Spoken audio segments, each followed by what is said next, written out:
Quand on se rend compte qu'on est victime de contrôle coercitif, il y a plusieurs étapes. Le contrôle coercitif, c'est l'ensemble des menaces, des jugements, de tout ce qui va faire qu'une personne se sent comme prisonnière de l'autre. C'est finalement tout ce qui va distiller de la peur dans la relation. Vous allez vous mettre à peut-être changer de style vestimentaire, changer de style de fréquentation, renoncer à des sorties, renoncer à des événements familiaux, renoncer même parfois à certaines missions professionnelles par peur de la dispute, par peur de tout ce que ça va impliquer dans votre quotidien. Par exemple, moi, pendant des années, le père de ma fille ne voulait pas avoir d'enfant et c'était une manière de m'obliger à rester auprès de lui. J'étais extrêmement malheureuse et chaque fois que je voyais mes parents, ça me rappelait le schéma familial que j'avais connu et que je rêvais de reproduire. Et comme il avait compris que j'étais contrariée, si je voyais mes parents, ça débouchait sur des jours de disputes, de reproches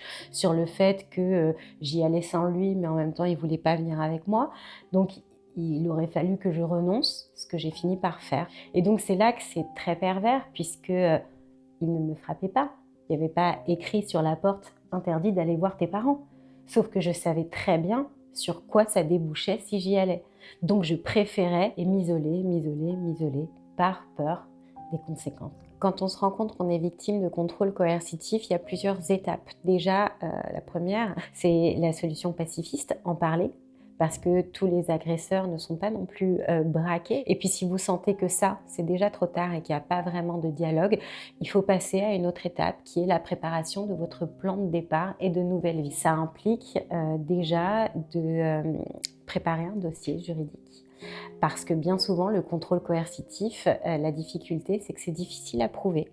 Ça veut dire qu'il faut faire des captures d'écran lorsque vous êtes harcelé. Ça veut dire qu'il faut prendre des conseils déjà auprès d'un avocat ou d'une avocate. Mais ça veut dire aussi qu'il faut essayer d'imaginer comment vous allez partir. Quel est votre scénario idéal en fait? Où est-ce que vous voudriez vivre? Est-ce que vous voulez continuer le métier que vous faites? Auprès de qui vous pouvez vous appuyer? Comment vous allez dire les choses à vos enfants? Et ça peut faire peur, mais en réalité, quand on rentre dans cette action, cette imagination qu'on a, ce rêve qu'on a quelque part devient un projet.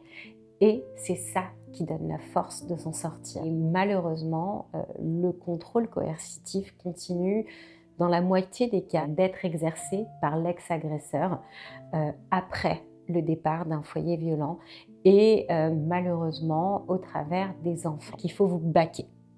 Ça veut dire que si votre ex ne vient pas voir ses enfants pendant 6 mois, qu'il n'honore pas sa garde, eh bien, il faut quand même, à chaque fois qu'il ne vient pas, aller déposer une main courante.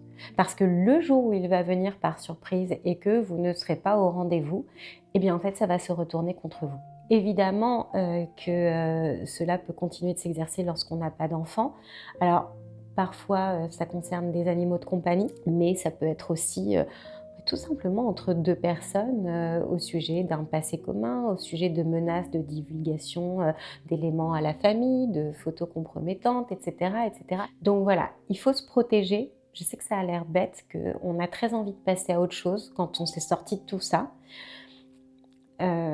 Moi, quelque part, j'ai renoncé à l'idée d'une paix éternelle. Mais quelque part, rester alerte me permet d'être en paix au quotidien.